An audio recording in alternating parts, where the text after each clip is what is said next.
Let's get to it. We've been promising it all day, and we have delivered. We have him on the phone with us. He has agreed to spend a few minutes with us from his office, I believe, in downtown Seattle. That is the mayor of the city of Seattle, Greg Nichols. Greg, hello. How are you? I'm fine, Softy. How are you? I'm not doing so good, to be totally honest with you. You know, I'm extremely disappointed in everything that took place in the last week, but we'll get to that coming up in a minute. I don't think you'd expect me to be ecstatic over what happened last week. I don't think anybody is. But I want to get, first of all, just kind of a personal take from you on what the last week has been like and, where your mindset is right now. I know you were at the Storm game on Friday, or Thursday, and they showed your face on the Jumbotron, and you got really kind of let's face it, a chilly reception from the fans there at Key Arena. What is your mindset right now about this whole thing? Are you embarrassed? Are you disappointed? Are you ashamed? Are you upset that you were the first mayor in the city of Seattle to lose a professional basketball team? What is going through your mind, and what has the last week been like for you, Greg? Well, it's been a difficult week, Softy. We, there's an old saying that you play the cards that you're dealt, and the cards that we've been dealt in this situation have been very weak. From the day that we started to lobby the legislature along with the former Sonic ownership, the Schultz group, we have faced hurdle after hurdle. We've had the president of the city council in Sports Illustrated saying that basketball had, zero cultural or economic value. We had the city council as a whole passing resolutions saying don't lobby for money for Key Arena. We had initiatives passed by 74% of the voters saying don't put any money into Key Arena. And when we finally got to the point where we had a local ownership identified and we had them willing to put up half the money to renovate Key Arena, we couldn't get Olympia to step up and provide half of the local share, or really to give us the power to raise the other half of the local share from Seattle taxpayers. So it's been a very difficult journey that hasn't just been the last week, but really has been the last 3 or 4 years, culminating in the trial, which, as you can imagine, is not an easy thing to prepare for, having professional litigators whose job it is to make you look feeble, deposing you and then cross-examining you. These are difficult things. And then at the end of the day, having to make what was a very difficult decision based on the responsibility I have to the Seattle taxpayers and the investment that they made in Key Arena in the 1990s, and to try and protect the future opportunity for us to have a long-term NBA franchise here. Those are tough things to balance. All right. It was not the easiest week I've had as mayor. Well, there's 3 or 4 things that you just said there that I'd love to respond to, and let's just kind of put those on hold for a second and talk about. I go back to January, February when you talked about lobbying the legislature for money for Key Arena. Uh-huh. And your attitude then, along with your deputy mayor, the city attorney, everybody was pretty consistent. You guys seemed to be all on the same path, which was, we're not letting them out. We're not taking a settlement. This is all about specific performance. It's about holding them to 2 years. So we still feel like with them here, you said back then that gives us the best chance to save Sonic basketball and get Steve Ballmer and his group involved. Then we heard, after the trial and after the settlement, by the way, that talks began somewhere around, correct me if I'm wrong, mid to late May as far as the settlement goes, about maybe 3 or 4 weeks before the trial began. So what I want to know from you, and what my listeners want to know, is what changed? What changed between the time when you went public with your comments about making them stick to the lease, January, December, November, whatever, what took place between then and mid-May that got you to basically pull a 180 and reverse your decision? Well, I think when you go into a battle, Softy, you need to go in with both feet. You don't, sort of tackle the NBA and a fellow like Clay Bennett. You've got to take them on. And I believe that taking them on, and when they filed their litigation to try and sneak out of the lease, to file counter litigation that required them to stay, I think that was absolutely appropriate, and we went at that 100%. We lawyered up, and we went through the depositions, we went through the emails, we went through all of that to best present our case. But at the end of the day, the decision that I needed to make was based on two factors. One, what's in the best interest of the taxpayers who invested in Key Arena and still have a $35 million mortgage on that building. And second, what's going to put us in the best position to have basketball, not for 2 years, but long term. So I believe that the settlement that we ended up with put us in a stronger position than had we won the case, which I believe we would have, and had forced them to play out 2 lame duck years, which I believe they were prepared to do. You believe you would have won the case? I believe we would Yet you still decided to settle with the city of Seattle. I think that 2 years of Sonic basketball with no investment in the future of their presence here would have been both very discouraging to the fans and ultimately not productive in getting us our goal, which is the long-term future. Let me jump in for a second if I can, and I apologize for interrupting. You knew that, though, back in January. I mean, the whole idea of having the team here for 2 years and then having them walk away, when you made that settlement announcement last Wednesday, that was nothing new. You knew that back in January. Yeah. You knew that back in February, that having them here for 2 years would potentially lead to a lame duck situation. Yet it seemed, at least publicly, that you were willing to accept that because of the potential atmosphere that came along with it. And who knows what that atmosphere would have felt like? Who knows if the NBA would have caved? Who knows if Clayton Bennett would have sold? I don't know if he would have or not, but those were certainly possibilities. But again, somebody had to have gotten to you. Something was said to you between January and the middle of May to get you to say, you know what, maybe not going after the NBA is such a good idea anymore. Maybe not keeping these guys here for 2 years is a good idea anymore. Because, again, everything you're saying now is true. Lame duck, blah, blah, blah. That's all true. But you knew that back in January when the legislative session opened, and you still were willing to fight that. So what happened? Who called you? Who did you talk to? What were you told that got you to change your mind that taking on the NBA was no longer the right way to go? Well, what was on the table in January, and maybe it was December, maybe it was I don't know, was an offer by Mr. Bennett and his organization to pay $26 million. Right. And nothing from the NBA to say that Key Arena was an acceptable long-term facility for the NBA in a renovated fashion.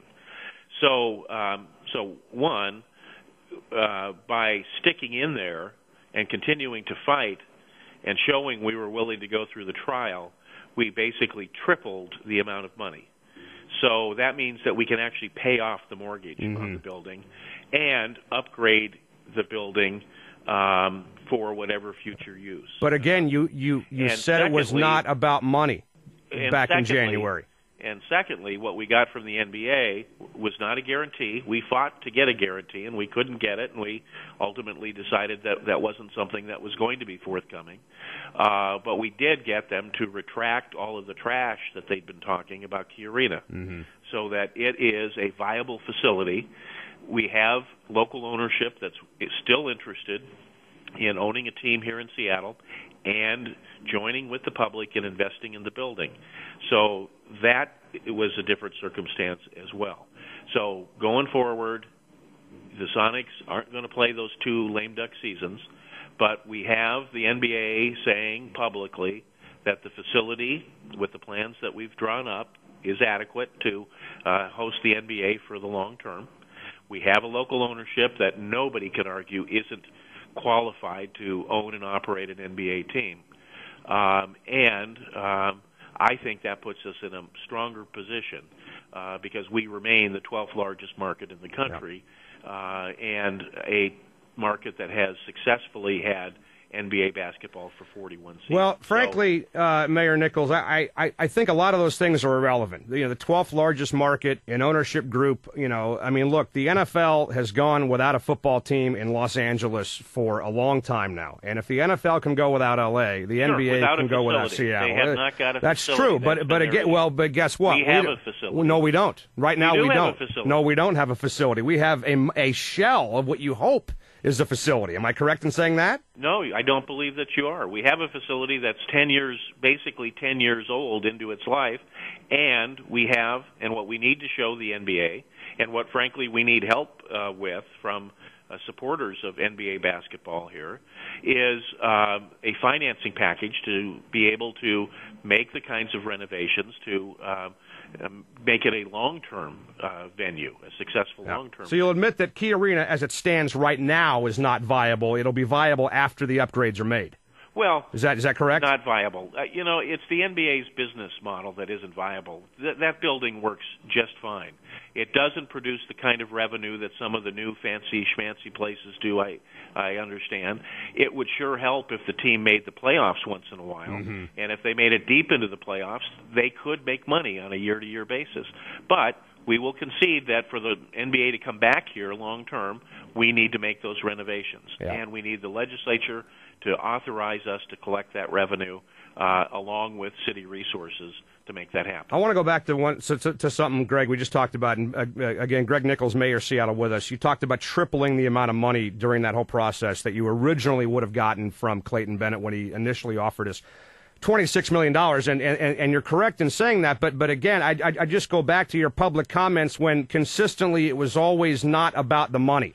It was about performance. It was about keeping them here. So I guess in the end, it was about the money. You know, in the end, it was about, getting the buyout and increasing the offer. I mean, if you would have said back in January, hey, look, $26 million is not acceptable. We're going to go for more. That's one thing. But that's not what you said publicly. What you said publicly is it's not about the money. It's about keeping them here in Seattle.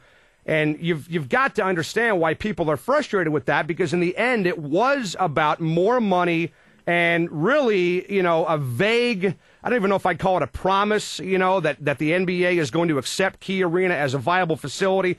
Why we're, putting stock in their word is beyond me. But we're talking about people who have changed their word like the wind, talking about Key Arena now and more money. That's what you got. You got more money, and you got the NBA to stop with the nasty trash talk about Key Arena. That's what you won. That's what you held out for.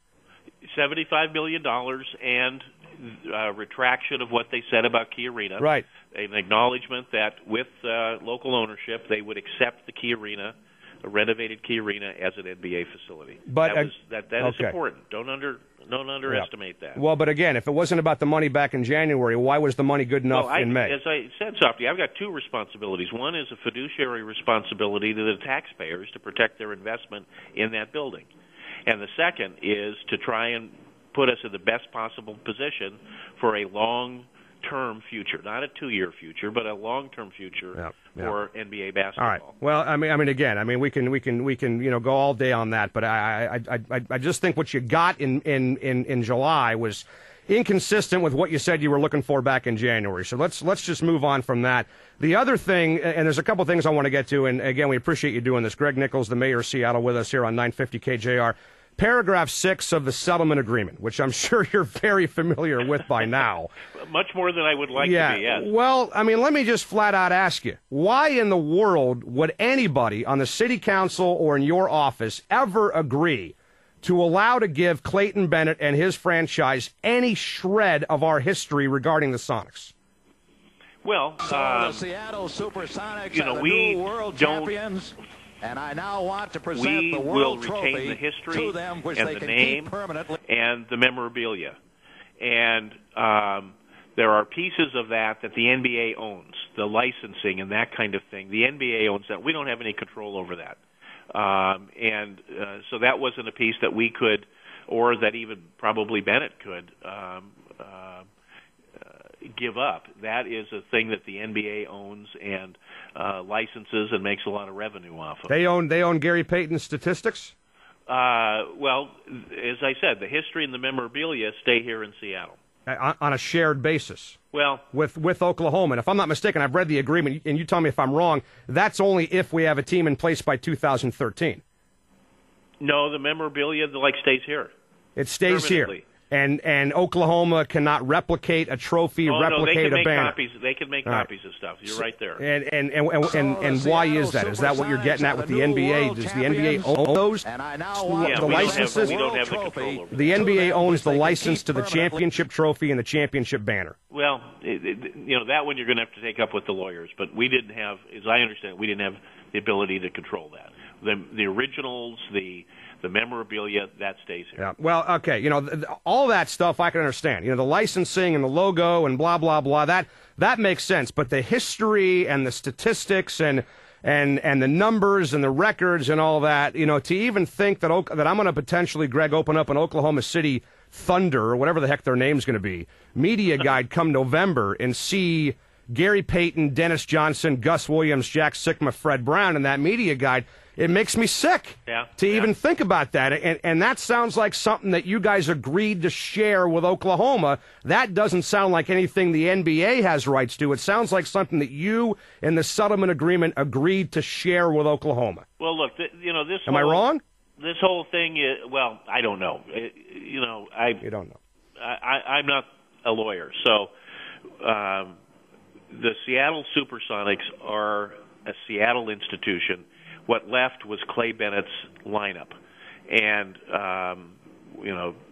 I think that we got to be looking at that, the great history that we had for 41 years, and then we got to focus on the future and how do we bring NBA basketball, the Seattle Supersonics, the true Supersonics, back to Seattle. All right, let me throw two more things at you, Greg, and we'll let you go. We're getting the wrap-up signal from your office in Seattle, so we'll go ahead and wrap this up and throw two more things at you. Number one, I want to go back and ask you about the whole 2 games in 10 years thing, which I'm not sure if you got my email or not, but I sent an email to you through your website on the Internet. I'm not sure if you saw that or not. I haven't seen it, no. One, I was disappointed to hear that, as I'm sure you think a lot of people were too. The one thing I'd like to know as a resident of the Pacific Northwest is that the political leaders have passion for what they're fighting for, passion for civic assets. And when you hear about a mayor in any city, and never mind you or Seattle or whatever, when a guy admits he's only been to 2 games in 10 years, which is a possibility, by the way, of a minimum of 410 basketball games, not counting the playoffs, that to me shows a guy that doesn't have a ton of passion for the NBA and a ton of passion for the Sonics. And that was a real disappointing thing to hear. And I just wonder when people like me and other fans ask you why so much of a lack of interest in attending Sonic games in the last 10 years on your part, how would you respond to that? First, Softy, in all due respect, I would call it a really cheap shot. Secondly, I would say that in the last 10 years, this has not been a very fun team to watch.